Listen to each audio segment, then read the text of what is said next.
Ladies and gentlemen, you are about to see a masterpiece of mystery that has baffled even the experts. Try and match your wits against theirs. Watch every move. Listen to every word. Can you guess the identity of Jack the Ripper?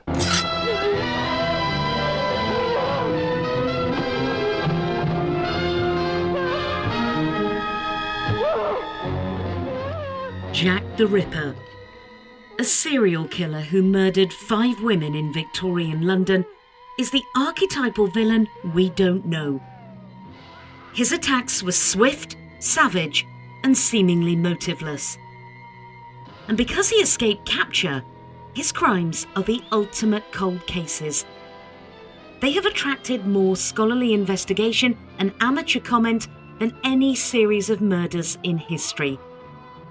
They have baffled criminologists, psychologists, and armchair detectives alike.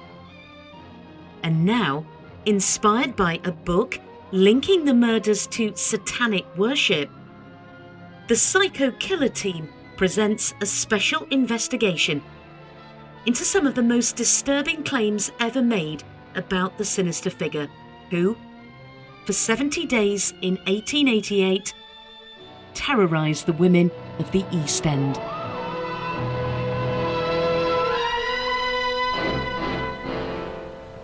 Hello, I'm Simon Ford, a journalist with a nose for a story. And I'm Jack Morrell, a former major crime detective. Together we are Psycho Killer, a true crime podcast on a mission to investigate old cases, cold cases, and cases you've never heard of. We're in Whitechapel, London, where we're going to take a deep dive into the most notorious series of murders in history, the crimes of Jack the Ripper. In particular, the work of crime author Ivor Edwards and the suspect he believes to be Jack, Robert Doulston-Stevenson.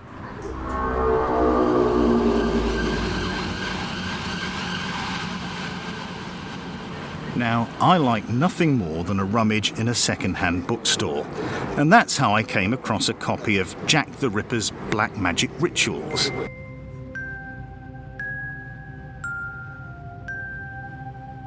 I remember the book caused a stir back in 2002. In it, Ivor Edwards argues Jack the Ripper was not a serial sexual killer, but an occultist who terrorised London's East End while indulging in a sadistic form of satanic worship. Edwards claims that despite being repeatedly overlooked by ripperologists, Robert Doulston-Stevenson, alias Rosalind Doulston, was the killer. One of my bad habits is reading books in bookshops without buying them. But I did buy this one, mainly because it sounded like a good yarn, and if it turned out to be a load of old rubbish, well, it was only a couple of quid. Here's what I got for my £2, and some added content from a quick Google search. In Jack the Ripper's Black Magic Rituals, Ivor Edwards claims the mass murderer's true motive was to kill 4 sex workers as the occult decreed, and in doing so, profane the Christian cross. Edwards argues that Jack the Ripper was not a serial sexual killer, but an occultist surgeon called Robert Doulston-Stevenson, who terrorised London's East End while indulging in a sadistic form of satanic worship. And, I'll be fair to the author here, he makes a pretty compelling case. Edwards assembles a body of evidence that he believes points to Stevenson, alias Doulston. He was a former army surgeon, an occultist, sometime journalist, and a resident of the London hospital, Whitechapel, just around the corner from where we're sitting now, at the time of the Ripper killings. In 2002, the author told the Observer newspaper, "Certain points in relation to these crimes have never been satisfactorily explained, and in fact many have been ignored. One avenue, which was never explored by the police of the day, mainly due to their ignorance, was occult ritual murder, including the doctrine that certain organs should be removed from murdered prostitutes, killed at prearranged sites, which were to be located at the 4 points of the compass." During 9 years of research, Edwards realised that the victims were carefully laid facing north, east, south and west. How do you calculate the probability of finding 4 bodies randomly distributed in a city so that they form the precise points of a cross? He asked. He then did what no other researcher has done before. He measured the distances from victim to victim and took compass bearings to discover if there really was a pattern between the sites where the women were murdered. Edwards told the Observer's Amelia Hill, "I found that by joining some of the sites together, you created 2 equilateral triangles, a sacred symbol which in occult doctrine Satan devised to be used in the worship of him. By joining the sites differently, a Christian cross was revealed." After examining the position of Mary Kelly, the 5th woman to be murdered, Edwards realised that all the women were killed within a 500-yard radius, and that by joining the sites together, it was possible to create the vesica piscis, a fish-like symbol worshipped by early Christians. By murdering his victims and leaving their bodies in that way, the killer intended a tribute to Satan. OK, so that's part of the theory. What about the mutilation and the removal of organs? How does Ivor Edwards explain that? Over to you, Jack. Edwards said that the organs removed by the Ripper, which was the heart, kidneys, genitalia and womb, were those routinely used in black magic rituals. Such practices were common on the west coast of Africa at the time, and my suspect was known to travel to the west coast in search of occult knowledge, and even went so far as to write on the subject, Edwards said. Stevenson, alias Donston, came from a wealthy family. He was intelligent, educated, and well-travelled. He was turned down for a job with the Metropolitan Police and started making money as a journalist, writing about the occult. He confessed to murdering at least 2 people during his travels to Africa. Now, when I say confessed, this is what Edwards is claiming.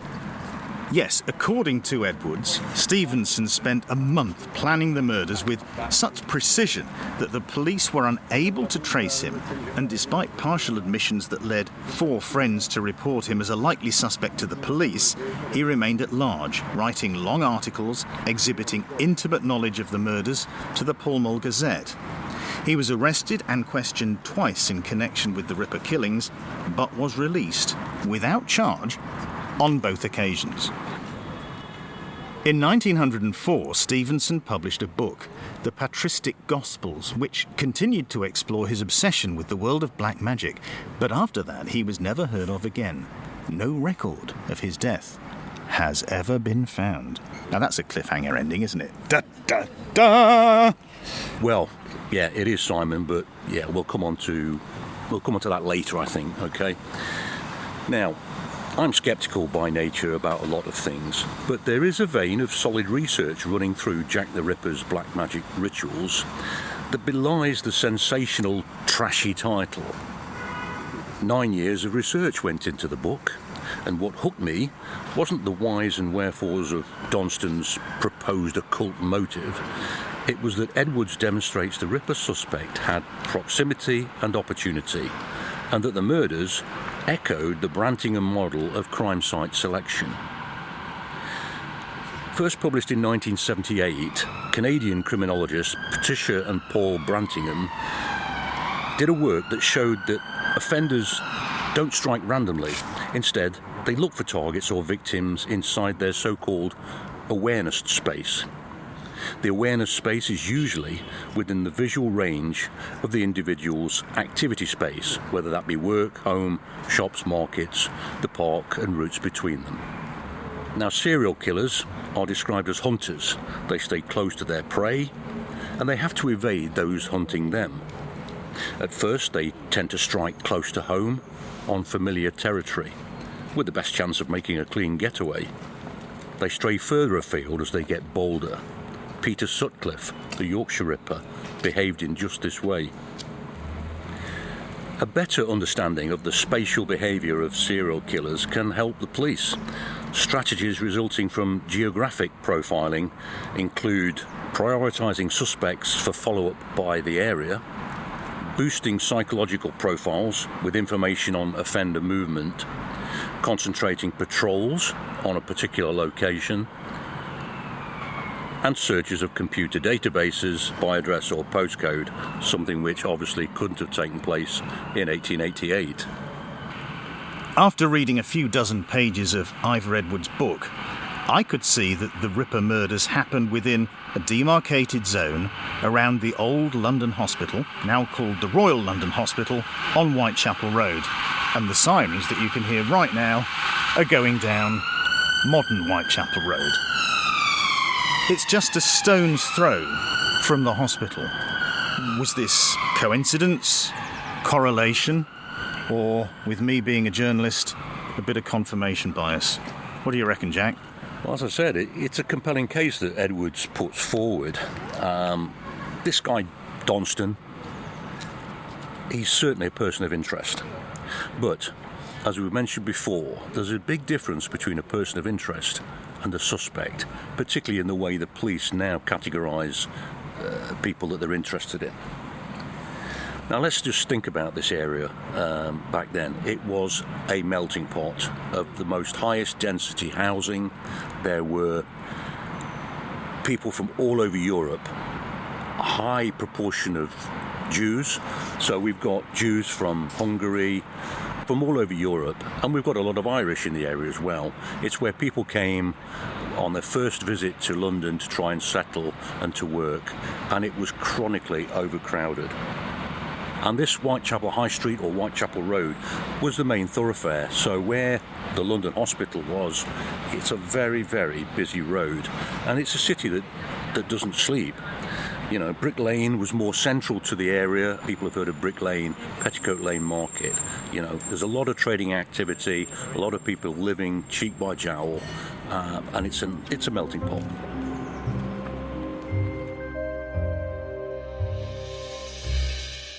When we think Victorian London, what do we think of? We think top hats, everybody wore those top hats. Horse-drawn carriages passed through the cobbled streets, past those gas lamps everybody likes so much. Queen Victoria was on the throne. Charles Dickens novels were doing really well. Everything was fantastic. In the West End. All that was taking place in the West End of London. Here in the East End, generations of extreme poverty, extreme unemployment and extreme overcrowding that turned the whole area here into slum ghettos. So, what do we know about Robert Donston Stevenson, alias Rosalind Donston, who was a patient at the London Hospital during the time of the murders? OK, Robert Donston Stevenson was born in the parish of Sculcoats near Hull on the 20th of April 1841. His parents were wealthy mill owners. In 1860, aged 19, he went to fight with Garibaldi in Italy. 3 years later, having attained the rank of Surgeon Major, he went to the west coast of Africa to study witchcraft. While there, according to his later writings, he murdered a woman witch doctor. Afterwards, back in England, he got a job at the Customs House in Hull, probably arranged for him by his father, the elected collector of Hull Corporation dues. But the prodigal son soon went off the rails. He got shot in the thigh under suspicious circumstances and was then fired for associating with prostitutes. He also contracted a sexually transmitted disease, either gonorrhea or syphilis, which shamed his family and for which, at the time, there was no cure.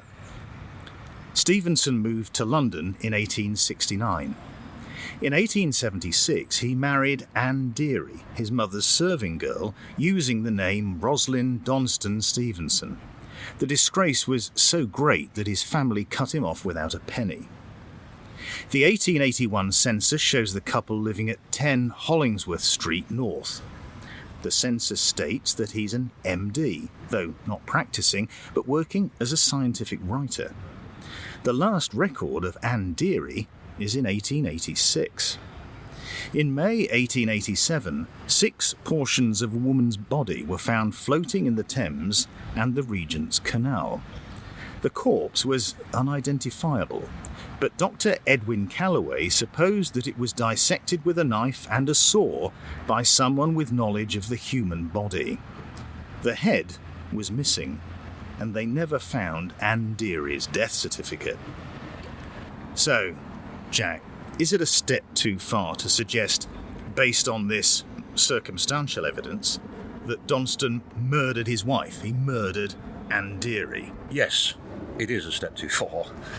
Now, from studies I've done before, and I think from memory, the registrations of births, marriages, deaths came in the 1830s, so they did exist then, but I don't think they were compulsory until around the time of these murders. So it was a developing tradition in Britain to register every birth, marriage and death. And we know that people left less of a trail then than they do now. You know, we leave digital data all over the place, don't we? Where we've been, where we've paid for stuff, on camera, whatever. Then there was obviously very little of that, but there were the registrations of births, marriages and deaths, providing you can find the record. So it's not that they disappeared, it's just that there was no trace that can be found on records, you know, now going back. So the headless corpse, it's not even circumstantial in relation to Anne Deary, and it's not that uncommon a crime, as appalling as it may sound. It was just another unidentified body in the water in the wider London area, and Edwards obviously links it and finds it convenient to link it to Anne Deary. So let's not get carried away with this aspect of the case against Donston. That said, Simon, I've got to say this. I'm sort of dismissing Edwards' claims here, but Donston would have been of interest to the investigation if it was still running now, and we would obviously be wanting to ask him questions like, what happened to your wife?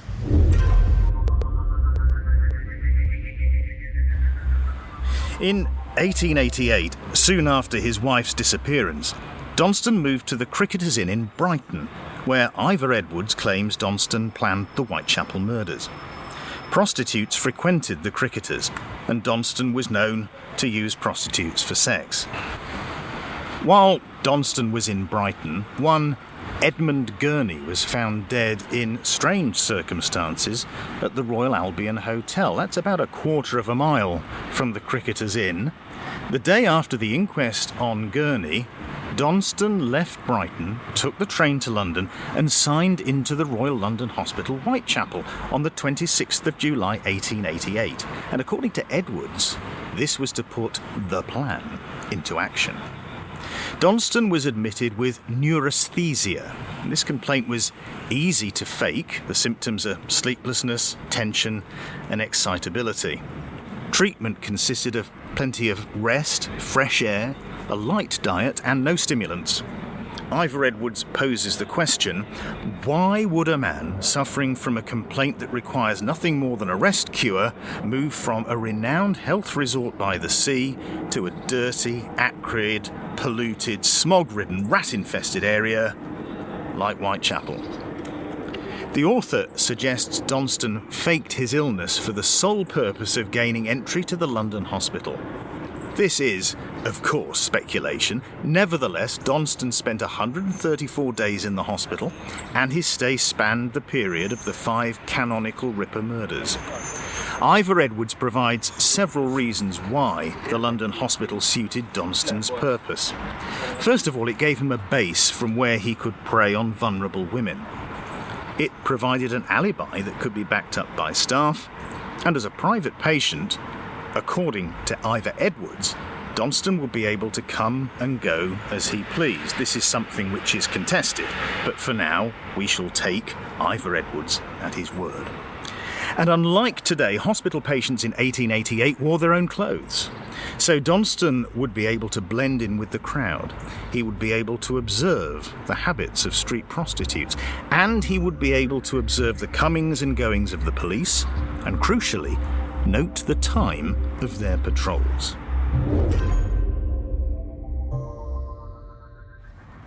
Whether or not you agree with Ivor Edwards' conclusions, Jack the Ripper's Black Magic Rituals is a work of scholarship based on 9 years of research. The book is true to the facts, insofar as we know them. It's not a penny dreadful, which is, to be fair, what I thought it would be when I read the title in that second-hand bookshop. There were a couple of points where I had to suspend disbelief. However, I am persuaded that Robert Donston Stevenson, alias Rosalind Donston, could have been, on the balance of probabilities, Jack the Ripper. He had proximity, opportunity and motive. He had the skills needed to kill quickly and the medical knowledge to mutilate his victims. An examination of the Victorian preoccupation with the occult supports what seems, to 21st century eyes, a fanciful motivation for the killings. Yeah, I'm not so sure. I mean, I didn't know anything about this Ripper case until we read the book, and maybe a lot of people listening, for the first time they really understand sort of what went off. But, let's be clear, if the case was still open today, he would certainly get looked at quite properly and eliminated from the inquiry. And that's what a lot of these investigations do. It's not about suspects all the time. It's about tracing people, interviewing them, and eliminating them by whatever criteria that elimination is. And obviously something like this, these cases, there's 5 murders that we're talking about, there would have to be a reasonable alibi for all of them, and a concrete alibi, I would think, certainly for 1 or 2. Well, as we've said, Donston was arrested twice and questioned by the police, thanks mainly to the involvement of one Mr. George Marsh. Marsh was a self-styled private detective, probably one of many motivated by the reward offered after the murders of Elizabeth Stride and Catherine-Eddowes. The Commissioner of the City of London Police, Sir James Fraser, offered £500 for the arrest of the Ripper. That's more than £80,000 in today's money. Do you think the reward was a good idea or not, Jack? Do you think it was a positive move? Do you think it helped, or did it hinder the investigation? Yeah, well, a public reward, or even the disclosure of some information, specific information, can work both ways. I've seen cases where it draws in the right information, and I've seen cases where it complicates the investigation because it draws in lots of misinformation and people just throwing in their own hunches or just stirring things up for the sake of it. So it's a difficult one. I can't say he was wrong, but it didn't materialise in the arrest of a suspect and the conviction of anybody. Turning to the occult motivation for the murders, and this really is the pivotal point of Ivor Edwards' book, are there other cases that bear comparison? And yes, there are modern ones. San Francisco's Zodiac Killer comes to mind, with the letters containing cryptograms and taunts alluding to his planned murders, and like Jack the Ripper, the Zodiac was never caught. And what is astrology, if not the acceptable face of occult beliefs in Western society? Everyone likes reading their horoscope in the newspaper, whether or not they believe it or not. Nevertheless, black magic is, for me, the most questionable aspect of Ivor Edwards' theory, because it is an interpretation of the evidence, albeit a very passionately argued one. Now, this raised a question in my mind. Is there a precedent for dismembering human bodies in so-called voodoo or black magic rituals? And the answer is yes. And we go back to September 2001, when a torso of a young boy was discovered in the River Thames, near Tower Bridge, in central London. The unidentified remains belonged to a black male between 4 and 8 years old who'd been wearing orange girls' shorts. The team investigating called the boy Adam. His arms, legs and head had been expertly cut off, and forensic tests showed he was from the Benin City area of Nigeria. Detectives believed Adam was murdered as part of a ritual sacrifice.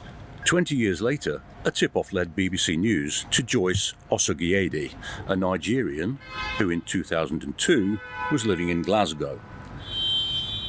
She told the BBC that the boy's name was Patrick-Eddowes.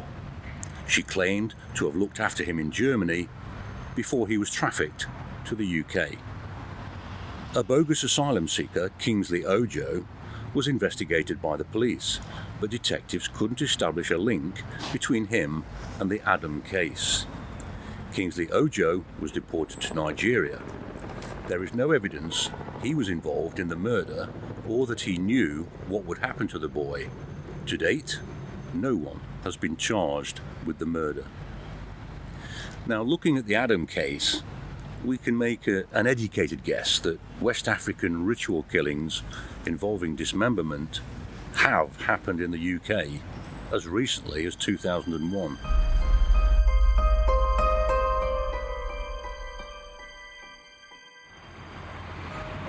In 1890, Rosalind Donston, writing under the name Tau Tria Delta, published an article in the magazine Lucifer titled African Magic about the occult art as practiced on the west coast of Africa. Donston reports an encounter with two rainmakers who were summoned to relieve a devastating drought.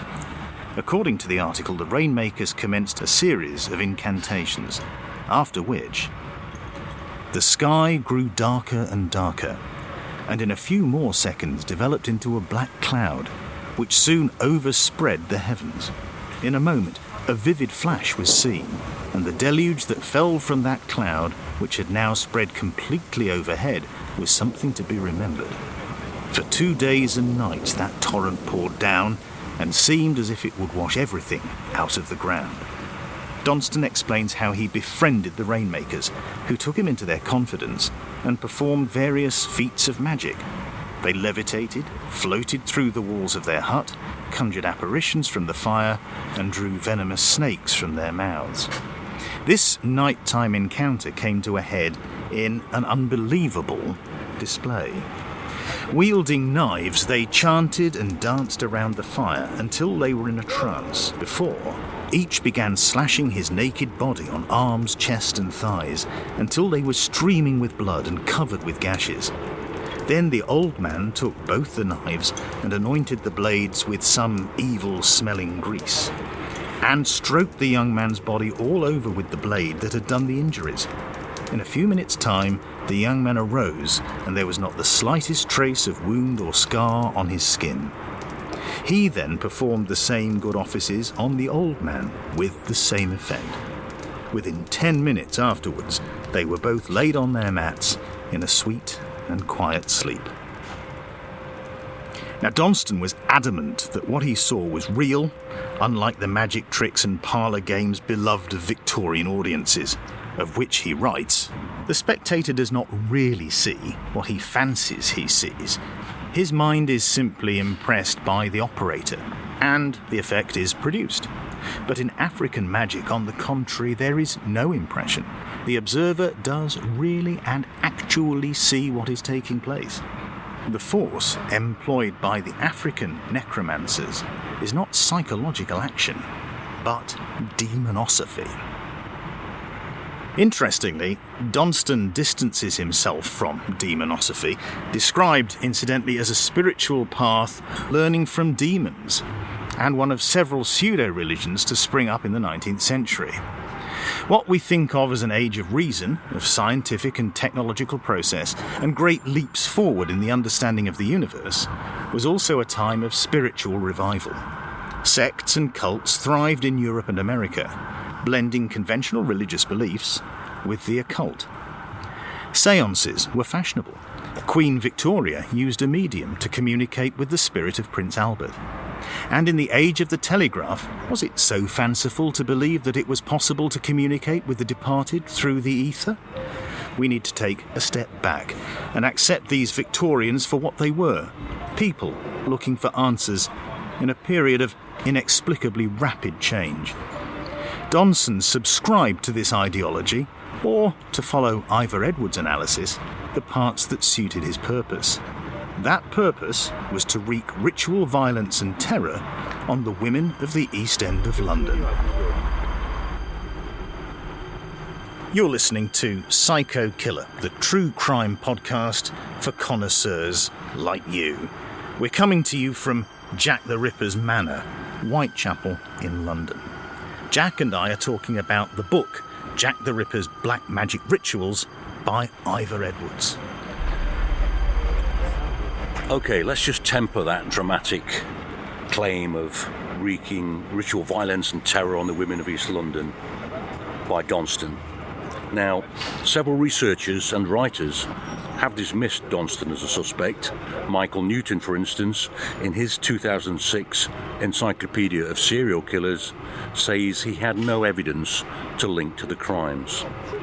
In 2007, Mike Cavell obtained the London Hospital Protocol, which showed that patients in the wards where Donston was treated were unable to leave the premises at the time of the murders. That's record keeping that we would rely on in a current investigation, those kind of records that are made at the time and are as accurate as they possibly can be.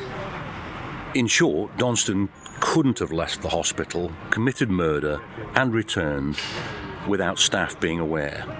He had proximity, but not opportunity.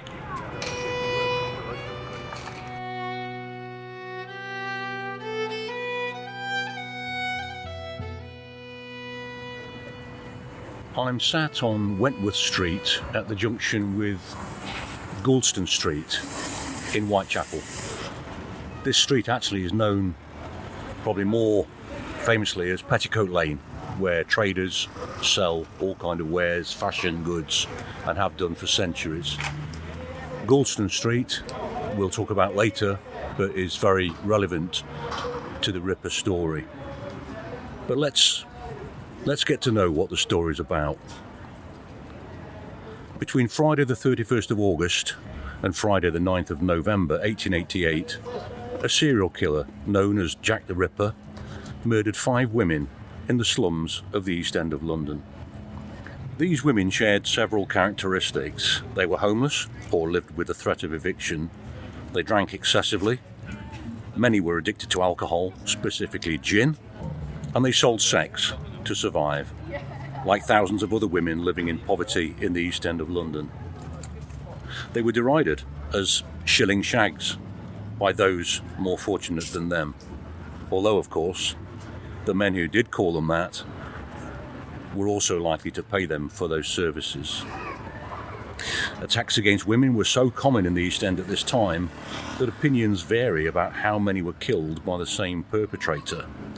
11 separate murders stretching from the 3rd of April 1888 to the 13th of February 1891 were included in a Metropolitan Police investigation and were known collectively in the police docket as the Whitechapel murders.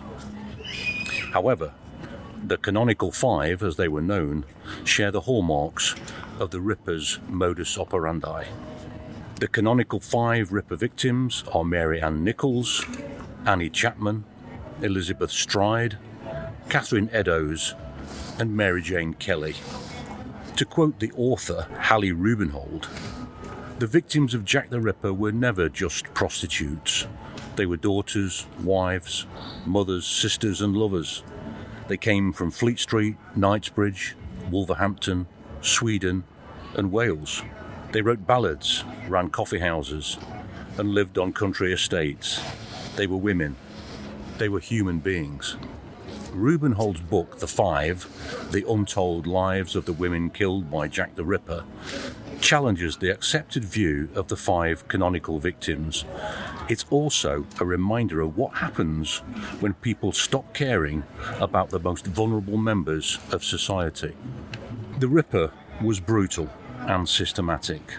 The killer struck from behind, asphyxiated the women, and cut their throats with a great deal of violence. In 4 out of the 5 murders, he laid the body on the left side before turning it onto its back, and there followed extensive abdominal and genital mutilation, the removal of internal organs, and progressive facial mutilations.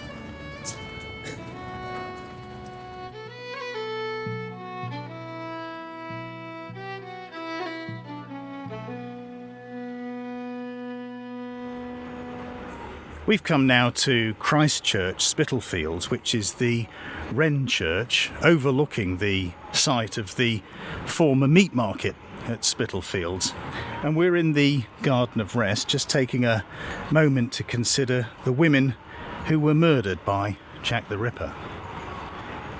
Mary-Ann-Nichols, also known as Polly-Nichols, was the first woman of the canonical 5 to die. She was found lying on the ground in front of a gated stable entrance in Bucks Row, that's now Doorsteps, Whitechapel, at 3:40 a.m. on the 31st of August 1888. The location was approximately 150 yards from the London hospital, within the awareness space, as we've described it, of somebody being treated there. A post-mortem examination discovered that both sides of Mrs. Nichols' face had been bruised by either a fist or the pressure of a thumb before her throat was cut from left to right. One of the 2 wounds measured 8 inches and the other 4 inches in length. Both reached down to the vertebrae of the neck. Her vagina had been stabbed twice, and her abdomen had been mutilated with one deep, jagged wound, 2 or 3 inches from the left side. Several incisions had also been inflicted across her abdomen, causing her intestines to protrude through the wounds, and 3 or 4 similar cuts ran down the right side of her body. These cuts had also been inflicted with the same knife, estimated to be at least 6 to 8 inches long, and possibly a cork cutter or a shoemaker's knife. Each wound had been inflicted in a violent and downward thrusting manner.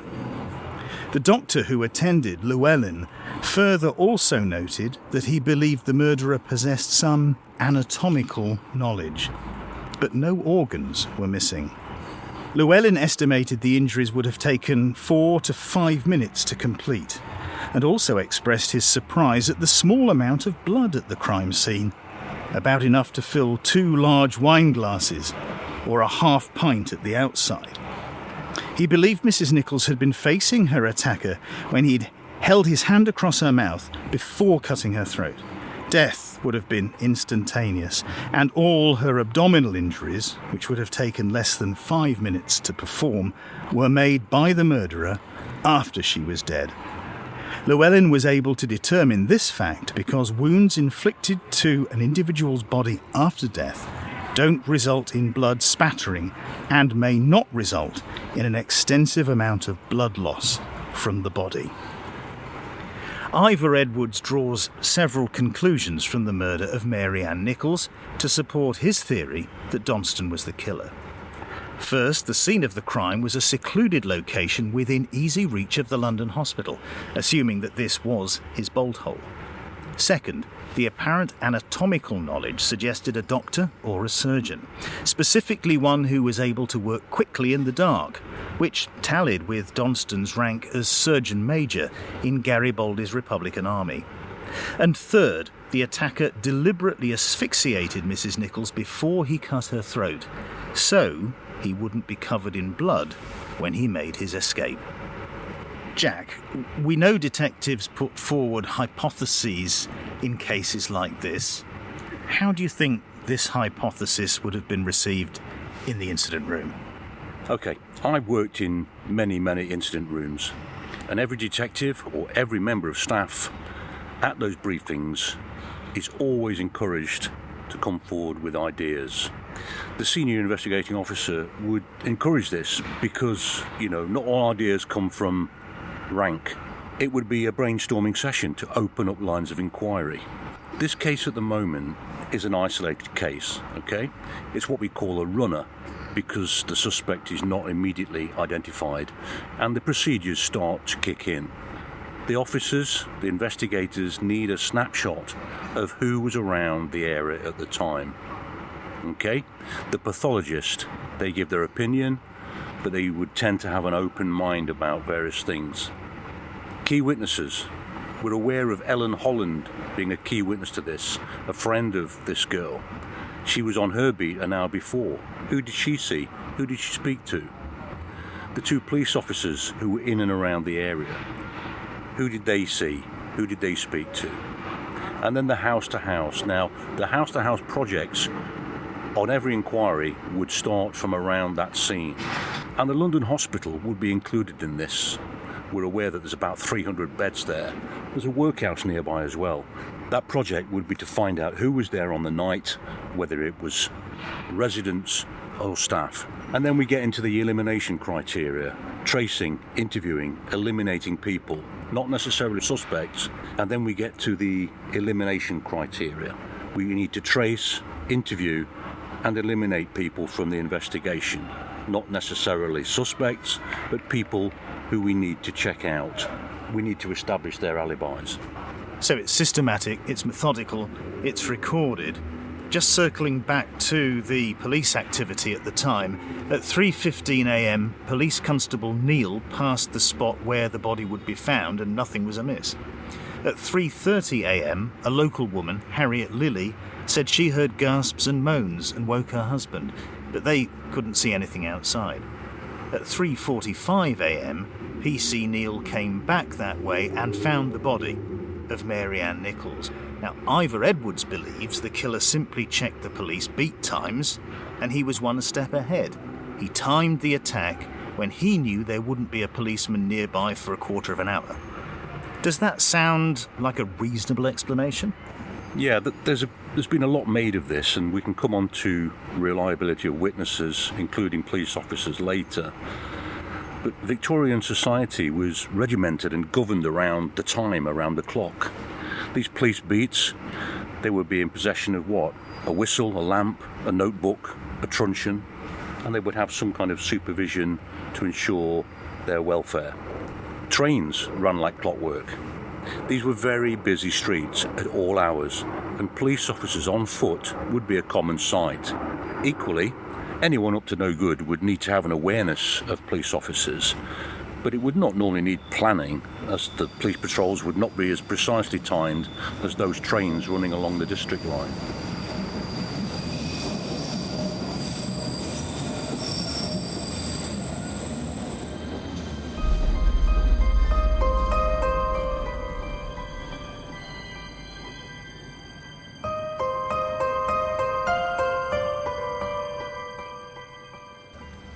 Eight days later, on Saturday the 8th of September, the mutilated body of Annie-Chapman was discovered lying by the back steps of 29 Hanbury Street, a 12-minute walk from the London Hospital. There was evidence of strangulation, and her throat had been cut. The wounds were so deep that the attending doctor, George Bagster Phillips, told the inquest, "It appeared as though an attempt had been made to separate the bones of the neck." Mrs. Chapman's other injuries were so grievous that reporting restrictions were imposed on the press. In essence, her intestines had been partly removed and placed on her shoulder. Her uterus, the upper part of her vagina, and most of her bladder had been removed. Dr. Phillips noticed that the work was probably completed by an expert with knowledge of anatomy, using a knife with a blade 5 or 6 inches long. Jack, the police concluded that the modus operandi, the MO, was the same in the murders of both Mary-Ann-Nichols and Annie-Chapman. Do you agree, and do you think the post-mortem evidence supports Ivor Edwards' theory that the killer was a surgeon with experience working under combat conditions? Well, both murders were very similar, weren't they, in terms of age, location, they were a week apart, and the general profile of those victims. I think with Chapman there were also rings stolen, so that slight alteration. They'd be thinking about motive, the balance of mind of this individual, how disturbed was he. Now, this thing about the surgeon, it's been written about a few times, and Edwards seems to go with it. But let's remember, life was less mechanised in those days. Sharp instruments, knives, were used in a lot of occupations, and a lot of people would be familiar with knives. Butchers, barbers, fishermen, and some people, just out of curiosity and thirst for knowledge, would be interested in the anatomy of the human body, so it's not nailed on. Yes, I thought that. We're just around the corner from Spitalfield's meat market, where there would have been many people who were skilled with the use of a knife, although not necessarily on the human anatomy, but pick up a book on anatomy and follow the pictures. Anyway, the inquest into Annie-Chapman's death gave rise to this most pervasive, it's been called, an enduring of all Ripper myths, that the killer was a surgeon. Only the coroner Win Baxter, flying in the face of expert testimony, believed that the Ripper had that expert anatomical knowledge.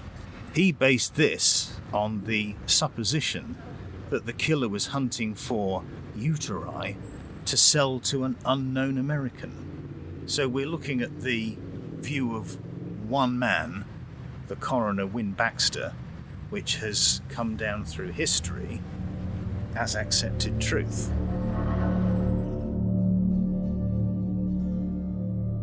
Dim the lights, it's looked exactly like this for 300 years. Even the gas lamps are the same ones in the same places. They're just electric now. They've had a lick of paint. Follow me, it's a blast from the past. This way. 3 weeks went by after the murder of Annie-Chapman, the second canonical victim. Then, in the early hours of Sunday the 30th of September 1888, the Ripper struck twice, within an hour. Elizabeth Stride, also known as Long Liz, was found at approximately 1 a.m. in Dutfield's yard off Burner Street, now called Enriquez Street, with blood still flowing from a gash in her neck. Dr. George Bagster Phillips, who'd previously examined the body of Annie-Chapman, was on the scene within 10 minutes and observed, There was a clear-cut incision on the neck. It was 6 inches in length and commenced 2.5 inches in a straight line below the angle of the jaw, 3/4 of an inch over an undivided muscle, and then, becoming deeper, dividing the sheath. The cut was very clean and deviated a little downwards. The arteries and other vessels contained in the sheath were all cut through. The cut through the tissues on the right side was more superficial and tailed off to about 2 inches below the right angle of the jaw. The deep vessels on that side were uninjured. From this, it was evident that the hemorrhage was caused through the partial severance of the left carotid artery, and a small bladed knife could have been used. Phillips and another doctor, Frederick William Blackwell, agreed that Elizabeth Stride had probably been lying on her back when she was killed by a single, swift slash wound from left to right across her neck, strongly indicating her murderer had been right-handed. Bruising on her chest suggested that she'd been pinned to the ground before the wound to her neck was inflicted. Although the police concluded this was a Ripper attack, Elizabeth Stride was not mutilated. Jack, do you think that she was murdered by the Ripper? Or was Elizabeth Stride killed by somebody else? I can't be sure, to be fair, but this is a different knife. She's not been asphyxiated, she was pinned down rather than placed down. Slightly different circumstances too, in that it was a busy area, there were more witnesses, and bearing in mind as well that the police were on a high state of alert by this stage, and they were asked to check men with women after midnight. Was the attacker on this occasion disturbed? Did the victim resist? Did someone intervene? Or was it not Jack the Ripper?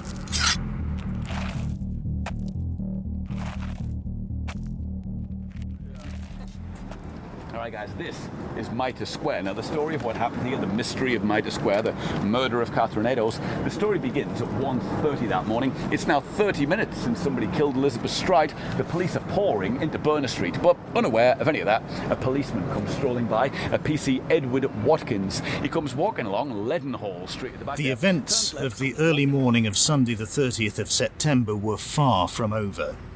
Within 3/4 of an hour of the discovery of Elizabeth Stride, police whistles were being blown in Mitre-Square, less than half a mile down Aldgate from Burner Street. The mutilated body of Catherine-Eddowes was found by a beat constable near the entrance of Church Passage, now St James's Passage. She was the 4th woman to be murdered, and her murder, says the author Ivor Edwards, shows the amount of planning that went into the attacks. Catherine-Eddowes had been arrested on Saturday night for being drunk and was locked up at the Bishopgate police station until 1 o'clock on the Sunday morning. She left the station and walked up Aldgate towards her home on Fashion Street in Spitalfields. It was raining heavily. A group of men leaving a club saw a man and a woman standing at the entrance to the covered passage leading into Mitre-Square between 1:33 and 1:35 a.m. PC Watkins checked Mitre-Square at 1:30 and all was clear. Between 1:41 and 1:42, PC James Harvey walked up Church Passage from Duke Street and stood viewing the square from the end of the passage, but he didn't go into Mitre-Square. He later stated that all was clear, although, according to the post office clock in Aldgate, the time was between 1:28 and 1:29 a.m.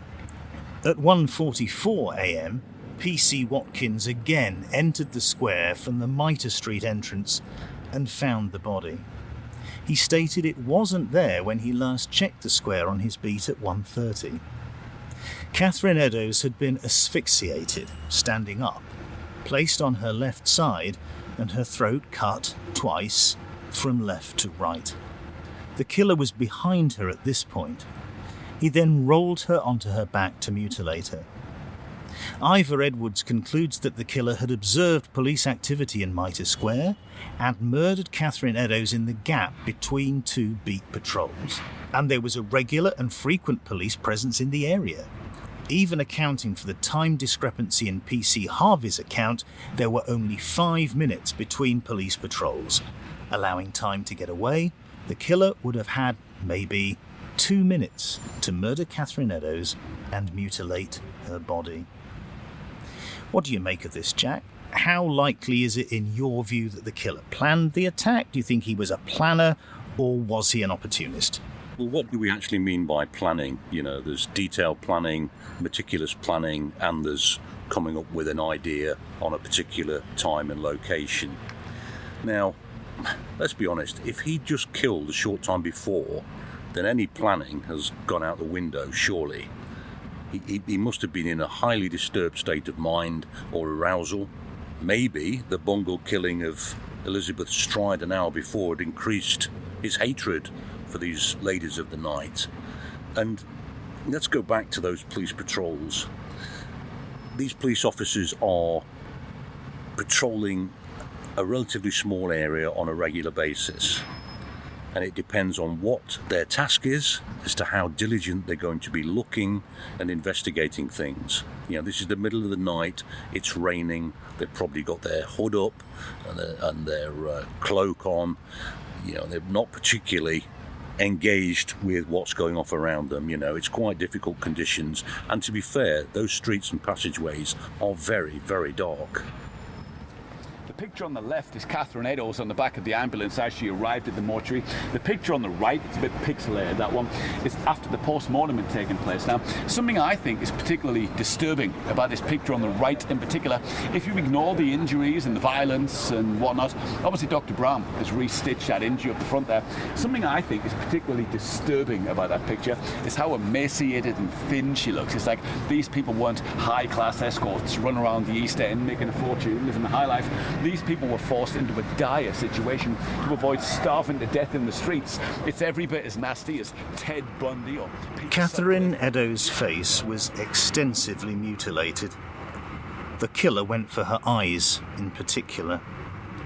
A diagram drawn at the time shows cuts to the face and what looked like symbols cut into the eyelids and the cheeks.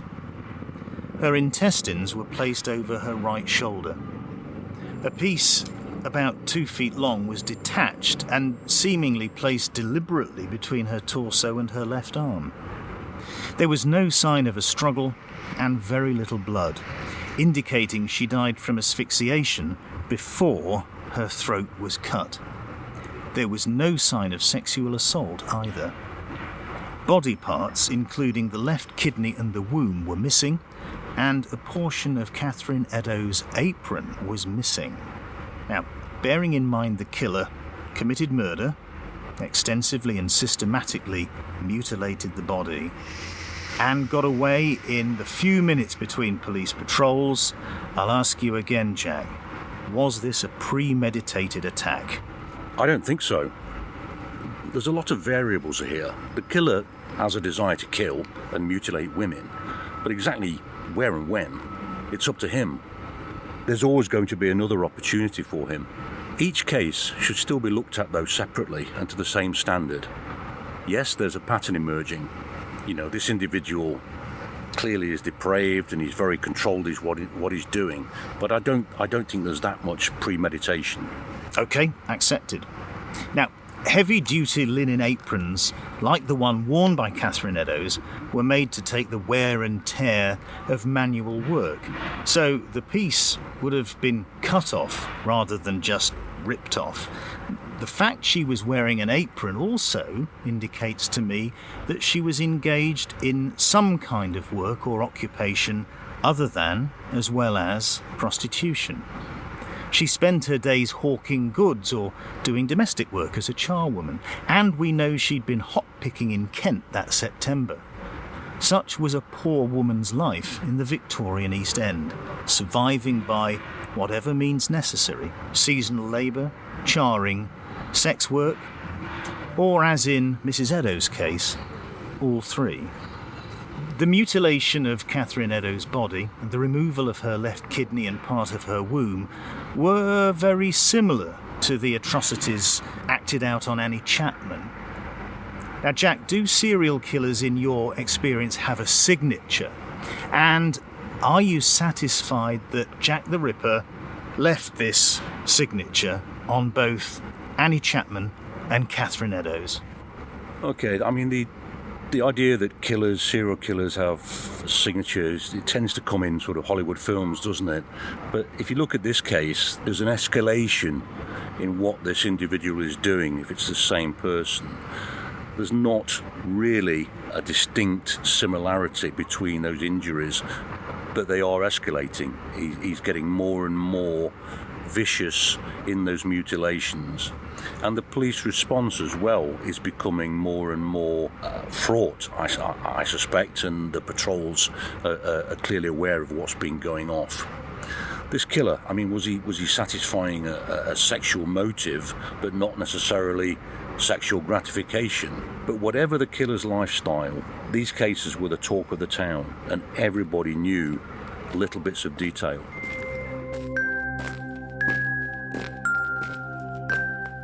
You ever watch your movies and he's always walking down those creepy, narrow passageways all the time? There's not many left, but that was one right there. The murders of Elizabeth Stride and Catherine-Eddowes went down in history as the double event, a term which originates from the content of the so-called Saucy Jackie postcard received at the Central News Agency on the 1st of October 1888. The writer claimed to be the Ripper, although there were so many hoax letters arriving at Scotland Yard and elsewhere, it was hard to tell if the postcard was genuine. However, it did contain information deemed compelling enough to lead investigators to publish a facsimile of the communication in hopes that someone might recognise the handwriting. The text of the postcard reads, "I was not codding, dear old boss, when I gave you the tip. You'll hear about Saucy Jackie's work tomorrow. Double event this time. Number one squealed a bit. Couldn't finish straight off. Had not time to get ears off for police. Thanks for keeping last letter back till I got to work again. Jack the Ripper." Now, the way the Saucy Jackie postcard was written, and in particular the spelling, has some significance, doesn't it, to the police investigation, because there is a term in there which indicates very much that the person who was writing the card, whether or not they were Jack the Ripper, but the author of that postcard was Irish. Can you explain that for me, Jack? Yes, it's particularly the word codding. Codding is an Irish term, a colloquial term meaning lying, kidding. And it's well known. It's still used now, the term codding. So, it's specific to the Irish, and we know there was a large Irish community in the East End at the time. That's really interesting, and we'll be talking more about the importance of language, writing, and spelling to the investigation. later on. Part of a left human kidney, accompanied by a letter addressed "From Hell" and postmarked the 15th of October, was later sent to the chairman of the Whitechapel Vigilance Committee, one George Lusk.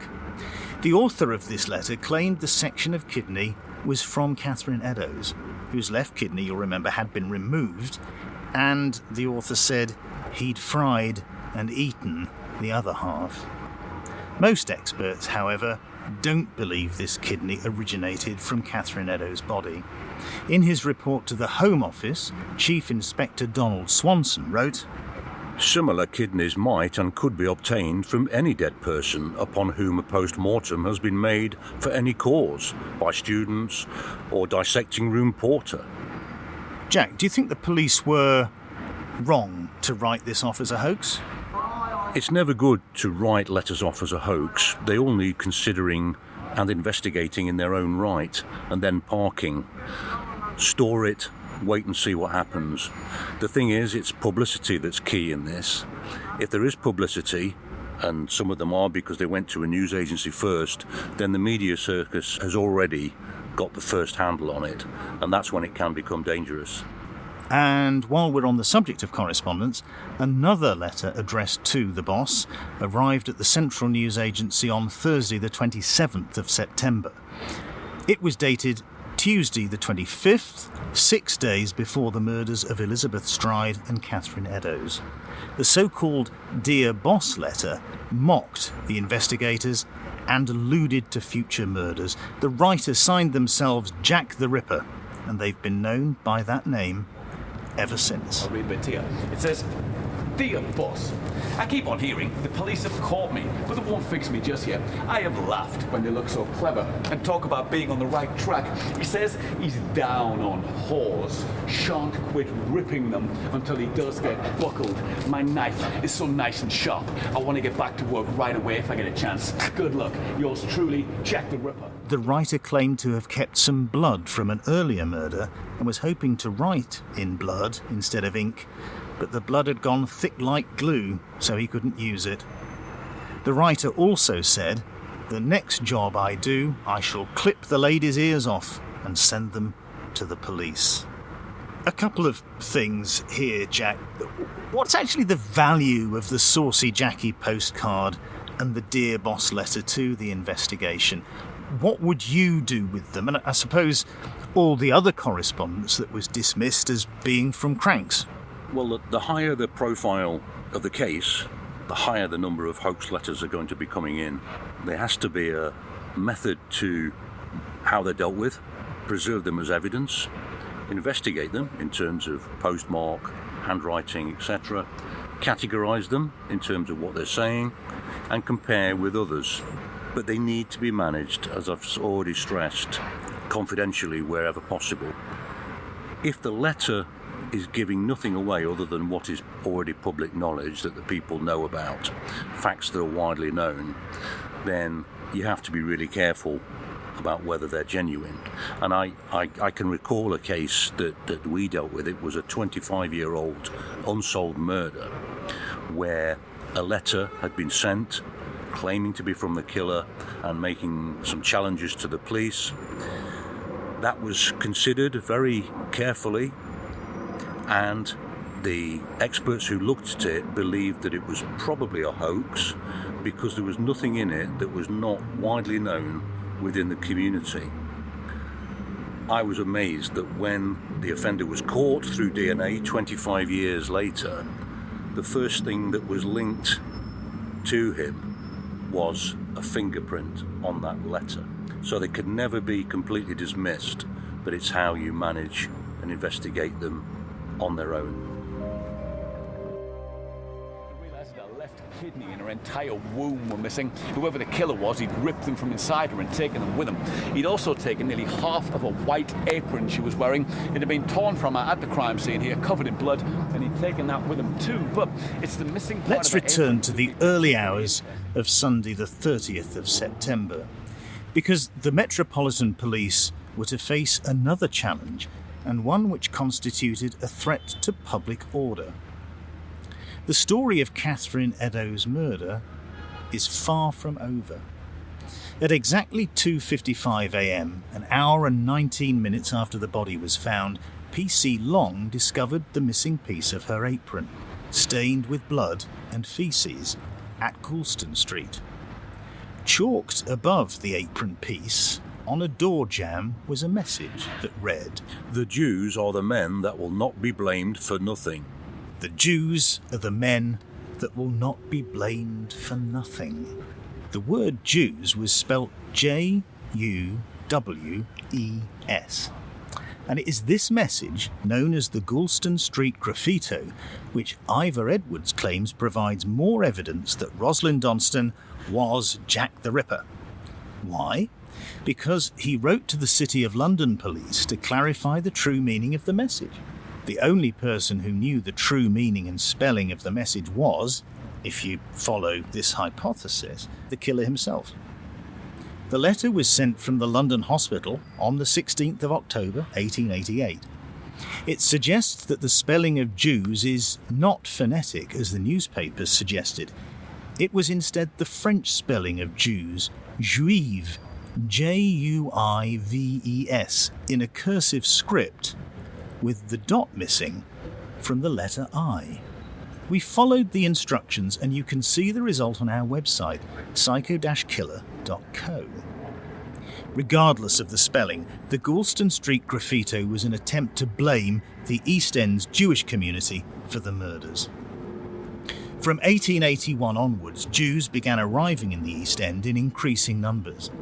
They were fleeing persecution and economic hardship in Russia, Poland, and Germany. To start with, they were treated sympathetically, but by 1888, the Jewish population of Whitechapel had grown to between 45,000 and 50,000, and the Jews were being used as scapegoats for all the ills of the East End. By the time of the fourth Ripper murder, fueled by an anti-Semitic press, EastEnders were ready to blame the Jews for the killings, and the fear of unrest prompted the police to remove the writing on the wall at Goulston-Street almost immediately. So why would the supposed killer risk exposing himself by contacting the police? According to Ivor Edwards, the killer was playing a game with the police by demonstrating his intellectual superiority.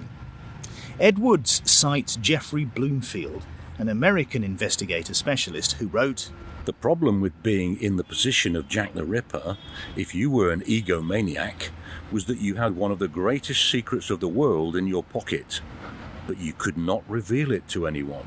Or to put it another way, Donston couldn't bear to see the Goulston-Street graffito misinterpreted by his intellectual inferiors, and he had to risk breaking cover to issue a correction. At least, that's the theory. Do you think it holds water? I mean, it reads well, but remember, this scenario is the talk of the town, and newspapers are running the show. Information is being shared extensively with the public. There's a reward offered. And let's just think carefully about this.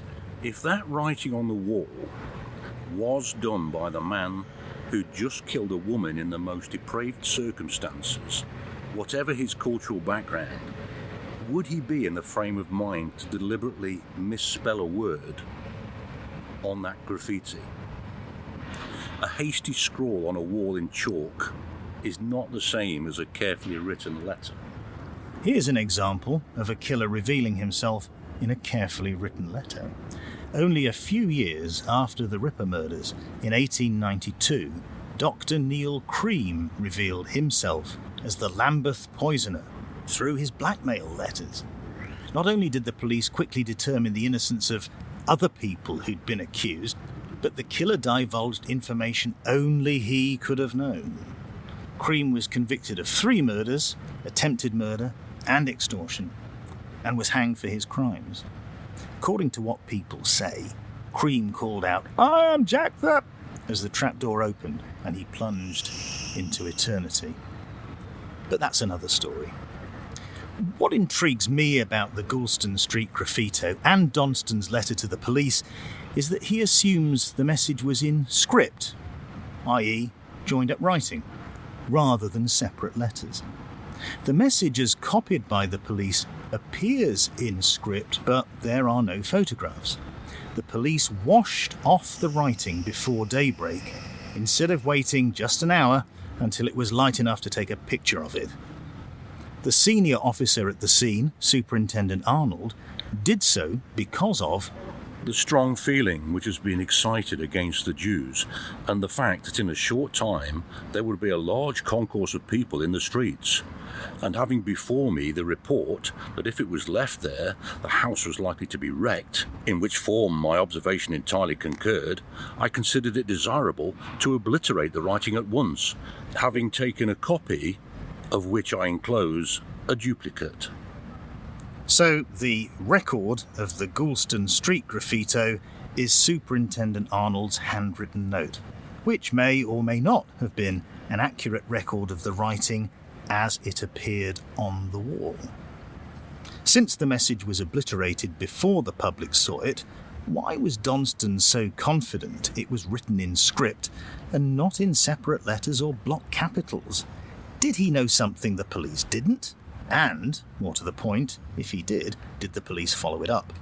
Yeah, that's a fair point, Simon, although it seems several officers wrote down their version, and once the news of the writing being removed, it increased the interest and public knowledge of this, and it developed a life of its own, taking it beyond whether it had been made by the killer at all. We've got a man here fleeing the scene of 2 murders, high on his agitated state, in possession of incriminating evidence, who then writes this message. I don't know. Can we trust the reliability of P.C. Long? Was he aware of the Stride murder when he patrolled Goulston-Street? From what we've been told, he was aware that there was a murder or a death nearby, but didn't know the full details. Can we rely on P.C. Long for him saying that the discarded apron and the writing was not there? I really do wonder whether when P.C. Long walked up Goulston-Street, he was not checking in every entry. I think there's about 8 or 9 entries on that stretch of road. He was not physically checking each one. He was literally walking along the street, and maybe he just didn't see it. So his interpretation was it wasn't there, because had he seen it, he would have done something about it. Yeah, I agree with you. We've both walked up and down Goulston-Street a number of times, and once with an expert in this field. And yes, I agree with you absolutely. On a wet night, perhaps shining a bullseye lamp. It's not a mag light, is it? It's a dim little lamp. It's wet, he's cold, he's wearing heavy clothing. He's not going to be checking every nook and cranny, is he? He's going to want to get out of the weather. It's just human nature, I think. So, yes, that casts doubt on his testimony and on that evidence, in my view. For me, the decision not to wait and photograph the message was a really serious error, because the writing could have been compared with that of the Dear Boss letter, which Central News sent to Scotland Yard on Saturday the 29th of September. The matter went all the way up to the Home Secretary. The Commissioner of the Met, Sir Charles Warren, had had enough of the criticism and eventually quit, ironically, right before the 5th canonical Ripper murder. Warren has been accused of bungling the Ripper investigation. Do you think that's a fair judgment of history? Yes, I think it is reasonable. I mean, policing is in its infancy at this time, and senior detectives were probably appointed on their social status rather than their proven abilities. Rank status maybe that came from military service. The rank and file, the police officers on the ground, they were the eyes and ears, and they were the people in the know. And I imagine that those rank and file would not speak up against senior officers, even if they wanted to. And I think for Warren, the writing was on the wall in more ways than one. actually a passageway that went down there, but obviously this building's obviously far more recent, but there was a passageway there, I'd say, give or take, about where this lady's standing with the yellow bag here, that's about where the passageway came out. So 80 feet from there is where he said he stood at the end of the passageway, shone his lamp around, and then off he went. So yeah, it was only 3 feet wide, so this is in the same spot, but yes, if you'd actually walked in there, that was 3 feet wide, all the way to about where that lady was, then it came out into the square. He'd have had a very narrow angle of view with a bullseye lamp, wouldn't he? Yes, he would have. Yeah. I also think as well that In perfect weather, with 21st century lighting, we still can't see into that recess. Correct. And we were expecting that police officer who walked past the passageway where Catherine-Eddowes was being killed, or had been killed, and we're expecting that police officer to have seen something if he'd looked down there. And it's just not going to happen. If you walk down there, yes, but he looked down from the lighting on the street where he was, and he saw nothing.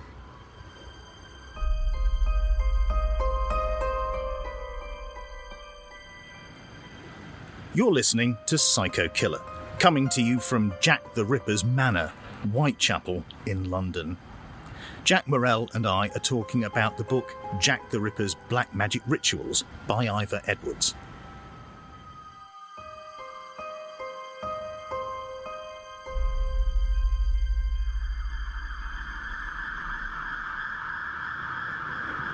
In fact, 2 police forces were involved in the hunt for the Ripper. Most of the murders were committed in the jurisdiction of the Metropolitan Police. The Met were, and still are, responsible for policing the Greater London area. The City of London Police had responsibility for the 1 square mile of the City of London. And in fact, I'm not sure where we are now. Are we in the Met or are we in the City of London area? I think we're Met. We're in the Met area, okay, but it's a matter of crossing the road. Mitre-Square, where Catherine-Eddowes met her end, was on the territory of the City of London Police. It's often stated the 2 forces were at loggerheads, but the situation was more nuanced than that. However, when it came to the Goulston-Street message, they did come into conflict. P.C. Long's discovery of the apron piece and the message chalked above it saw members of the City Police entering Metropolitan Police territory to survey the scene. Events surrounding the message would bring the 2 forces into conflict. The City of London Police were the ones who wanted the writing photographed. They gave the order to fetch the photographer. Superintendent Thomas Arnold of the Met was the cautious one, however. He was the one who was concerned about the imminent arrival of traders and customers for the busy market on Petticoat-Lane, at the bottom of Goulston-Street.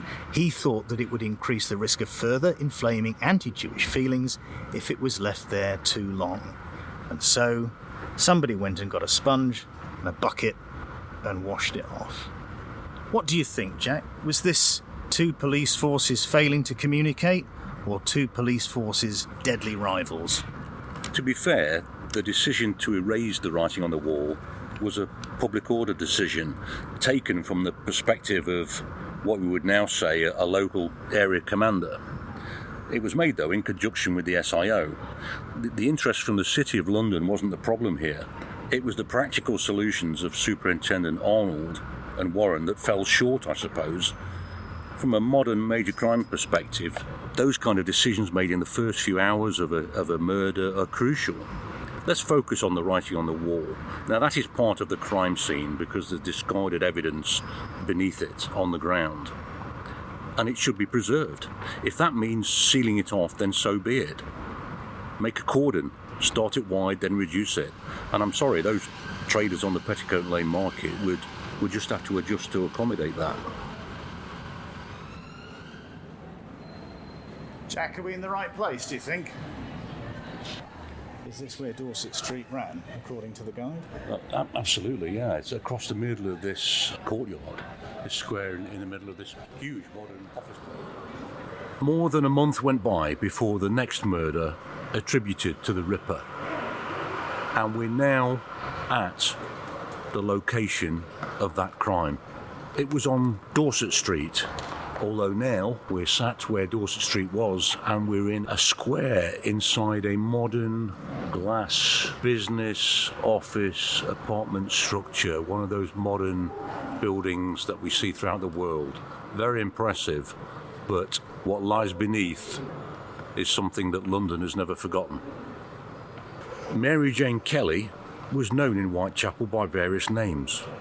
Marie Jeanette Kelly, Fair Emma, Ginger, Dark Mary and Black Mary. She had a boyfriend, Joseph Barnett, but wasn't living with him in November 1888. In his statement to the police, Barnett said she'd moved to London in 1884, where she'd allegedly worked in a high-class brothel in Knightsbridge. She told Barnett that a gentleman had taken her to France, but she didn't like it there and returned to England after a fortnight.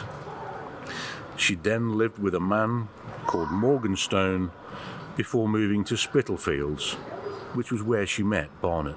Barnett said Mary was frightened of a man or men and often had him read accounts of those murders to her. On the evening of Thursday the 8th of November, Mary Kelly went drinking with a witness named Harvey before heading off in the direction of Leman Street, which was her usual beat. She'd been living with Joe Barnett for 18 months until the 30th of October. 8 of these months were spent at 13 Miller's Court, 26 Dorset Street. The couple rowed over Mary returning to prostitution and letting other prostitutes stay overnight, and Joe moved out. A German girl called Julia stayed there for a few days. Then a Mrs. Miller stayed over on Monday, November the 5th, and Tuesday, November the 6th. Life at 13 Miller's Court was chaotic. A witness mentioned how Mary Kelly smashed the windows when she was drunk. The apartment, if you can call it that, it's stretching a point, was a single ground floor room with a fireplace, a bed and a few sticks of furniture. The door faced southwest and the 2 windows northeast. The landlord hadn't fixed the broken panes of glass in the window nearest to the door, which opened onto a yard beside a covered passage. A few minutes before 2 a.m. on Friday the 9th of November, George Hutchinson was walking north along Commercial Street. After passing the corner of Thrall Street and approaching Flower and Dean Street, he met Mary Kelly walking towards him. Hutchinson had known her for about 3 years. Mary said, "Mr. Hutchinson, can you lend me 6pence?" Hutchinson replied, "I spent all my money going to Romford." They then parted company, Kelly walking in the direction of Thrall Street. After a moment or two, Hutchinson turned around and said he saw a man reach out and tap Mary Kelly on the shoulder. The man said something and they both burst out laughing. Kelly reportedly said, "All right," to which the man replied, "You will be all right for what I've told you." Hutchinson was so surprised by the way the man was dressed that he decided to follow him. Kelly and the man walked towards Dorset Street. Hutchinson stopped under the lamp on the corner of Fashion Street and eyeballed the man as he walked by. Hutchinson told the police that the man gave him a stern look. The couple stood at the entrance to Miller's Court. The man turned to Mary, and Hutchinson heard her say, "All right, my dear, come along, you'll be comfortable." She then kissed him, saying, "I've lost my handkerchief." The man then gave her a red one. Hutchinson was close enough to overhear their conversation and observe details such as the colour of the handkerchief.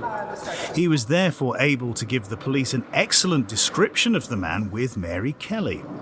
He was about 35 and had a dark complexion and a heavy moustache turned up at the ends.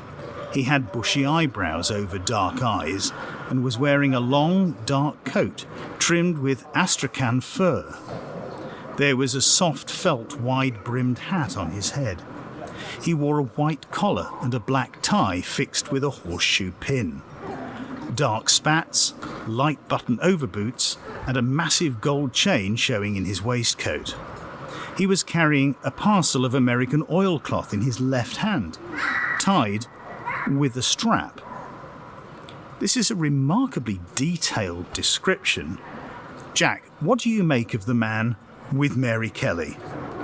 The man that Hutchinson describes in great detail is clearly of interest. The detail of his description is useful to an investigation quite clearly, but there's a question mark immediately about Hutchinson which we've not revealed, and I think we ought to reveal now.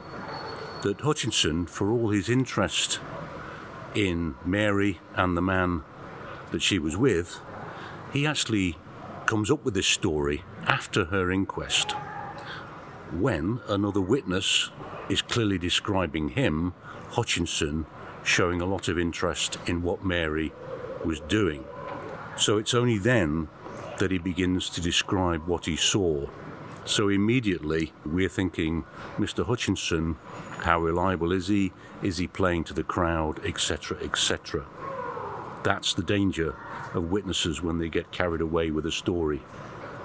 Mary Kelly and the man described by Hutchinson went into Miller's Court at about 2:05 a.m.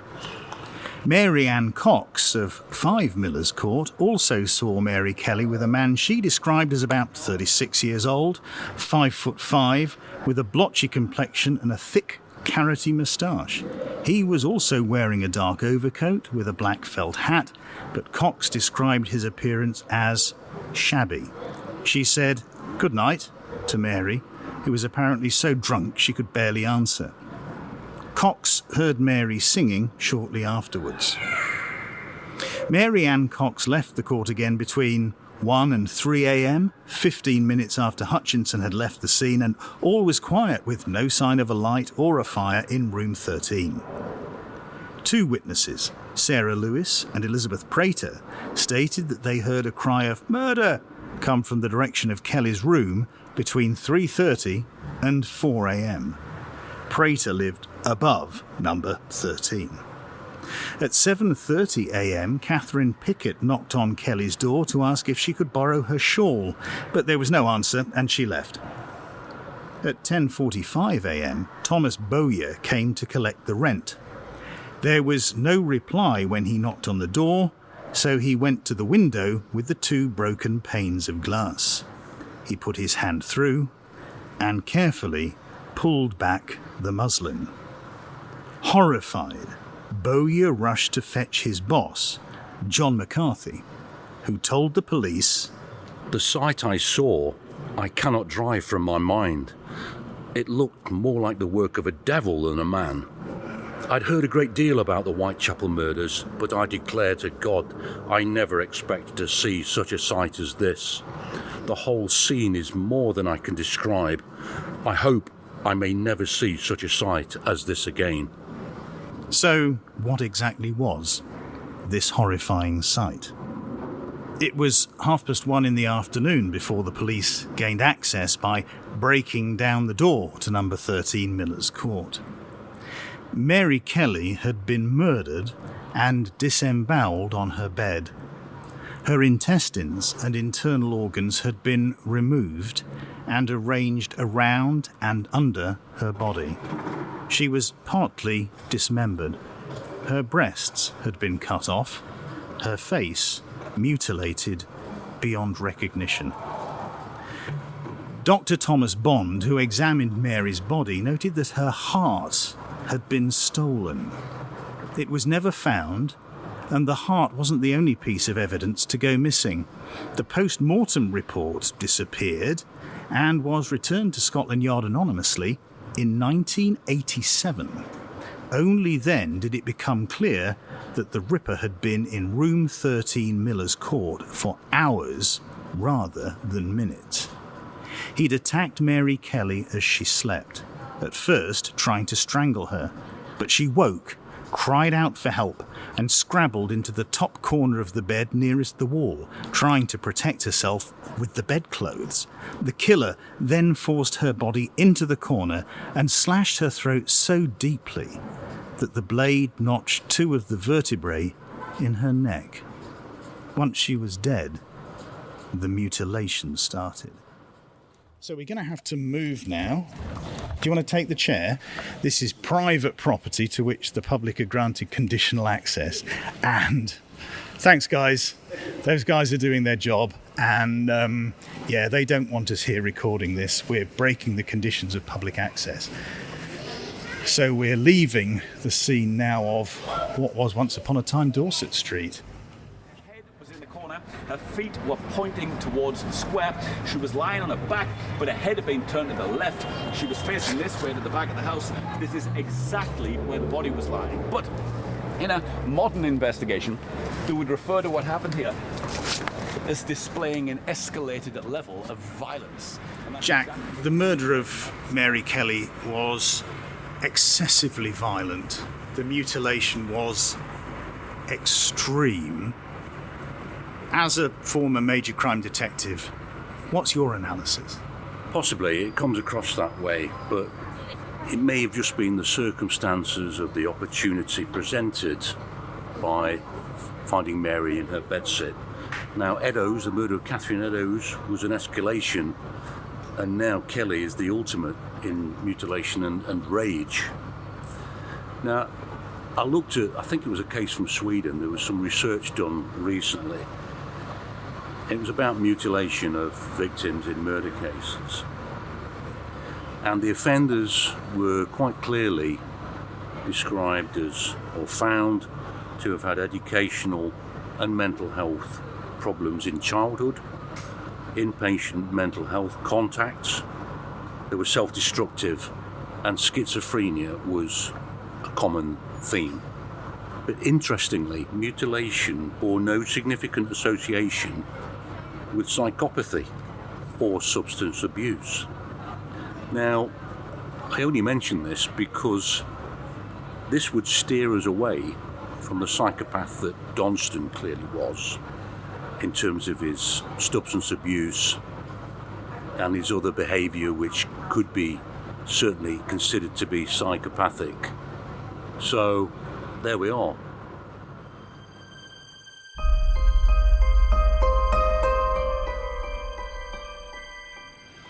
You're listening to Psycho Killer, coming to you from Jack the Ripper's manor, Whitechapel in London.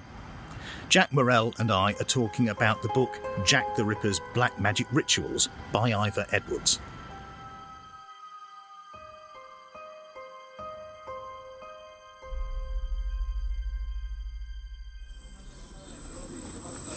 We've come down Durward Street, which was, back in 1888, Bucks Row, and this was the location of the first canonical Jack the Ripper murder, that of Mary-Ann-Nichols, Mary-Ann, who was also known as Polly.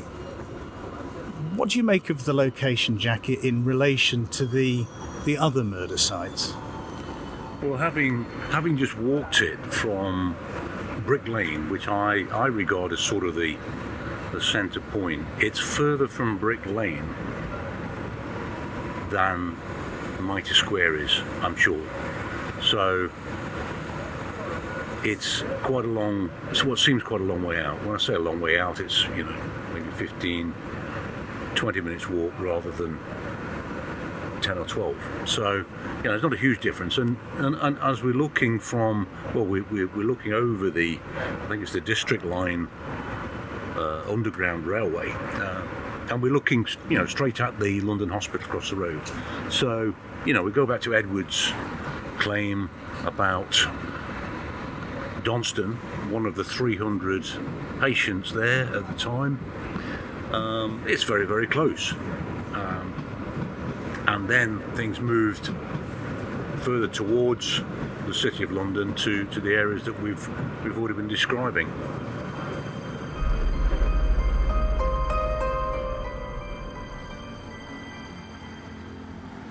Personally, I'm concerned that so much so-called ripperology relies on the interpretation of circumstantial evidence. Plus, most people draw conclusions from secondary sources, books and articles, and let's be honest, that's exactly what we're doing. And the primary sources are far from perfect. A lot of the evidence has gone missing over the years, And when things do resurface, they fetch high prices at auction, which makes me wonder how many forgeries are there out there. Yeah, you're right, Simon. And I mean, I can only look at it really from a modern investigation's point of view. And I'm looking at it from the point of view of the reliability of key witnesses, particularly the ones that Edwards refers to and uses to support his claim. And it's not just reliability of evidence, it's the data that we could now recover to get that snapshot of the moment in time. We know the times of the murders, so who was about, who was in the workhouses, who was in the hospital, all that kind of data is crucial to an investigation. We also have to remember that the relationship, I presume, between the police and the sex workers was very different in those days. It can still be strained now, and we've talked about this before, but there is much better communication now between these people who are really poles apart in terms of how society looked at them. There were different tools to the job, but the police went through the same thought processes. For instance, we know that police officers in 1888 were asked to check people on the streets after midnight, particularly men with women. So I would be asking, from all those police notebooks, who was checked on a daily basis, on a nightly basis? All that information should be collated to find out who was on the streets of Whitechapel after midnight in the weeks that these murders took place. Let's also think about who was arrested around that time, who was imprisoned in London, say to the 31st of December of that year. Let's be knowing who died in London at those periods. This kind of information would be available. So who died within that period up to the 31st of December? Near misses. I believe there must have been several incidents where this individual was hoping to strike, but for some reason didn't. So what kind of information we've got of near misses. And I would be looking at a wider trawl of prostitute murders, of murders of sex workers across London, not just in Whitechapel. Joseph Llewellyn said he stared him full in the face, got a really good look at him and paid particular attention because he previously made his opinion noted that mitre-square was dangerous with a serial killer on the loose. It was too dark, too deserted and should be watched. Whoever that was, the three men made their way home and didn't turn to look back and see where he went, but they would later describe him as being in his late 20s. He was 5'9" tall. He was white. He wore a small grey flat cap with a peak. Jack the Ripper did not have a top hat, in case anybody was wondering. It was a grey flat cap with a peak. He also had a loose-fitting pepper and salt jacket on. He had a red neckerchief around his neck, a fair complexion, a small fair moustache. He was of Eastern European or Jewish appearance, apparently. A dodgy thing to say in anti-Semitic Whitechapel at the time. Whoever that was, they made their way home. Lastly, there's the question of confirmation bias. I want to believe, so I'll arrange the facts to fit the hypothesis. It means we end up with works of meticulous research and scholarship that reject other explanations to prove a point. And that's what I feel we've got in Jack the Ripper's Black Magic Rituals. It's a rattling good read, but was Donston Jack the Ripper? I don't think so. Yes, I agree. Now, thinking about the London hospital, you would have expected that this was subject to quite a lot of police activity and attention in terms of who was there overnight, including staff, as part of the wider house-to-house trawl that the police use. It is a rattling good read, as you say, Simon, but to me, there's an over-reliance on a few things. Planning and timing, locations rather than opportunity, and also Edwards finds descriptions of individuals that fit the theory that Donston was the killer. in the East End, generations of extreme poverty, extreme unemployment and extreme overcrowding had turned the whole area here into slum ghettos. This was very much the poorest part of town and not somewhere you wanted to live. It's worth remembering as well that this is a long time before the benefit system. You see, if you lost your job or you couldn't find one, which is almost certainly the case around here, you couldn't just sign on the dole, keep sticking food in your face and wait for something good to come along. There was none of that. It was up to you, one way or another, to find the money both to feed yourself and to put your head down for the night in the lodging house. There were lodging houses still around this area. Thanks for listening to Psycho Killer on location in London's Whitechapel, Jack the Ripper's old stamping ground. We hope you enjoyed our exploration of one of the many men suspected of being Jack. For now, it's goodbye from me, Simon Ford, and goodbye from a very different Jack, Jack Morrell, my expert friend. Check out our other podcasts and our website, psychokiller.co. We'll see you again soon on the dark side for another Psycho Killer true crime podcast. We'd like to thank tour guide Mike Priestley, whom you heard throughout the podcast. His book, One Autumn in Whitechapel, comes highly recommended. You can still find copies of Jack the Ripper's black magic rituals online. Like we said, it's a rattling good read, whether or not you subscribe to either Edward's thesis. The Buxton Hotel on Old Montague Street is well worth the 5 stars we gave it on TripAdvisor. But most of all, we'd like to thank the people of Whitechapel and the London Borough of Tower Hamlets for their help and friendliness. We couldn't have made this episode of Psycho Killer without you.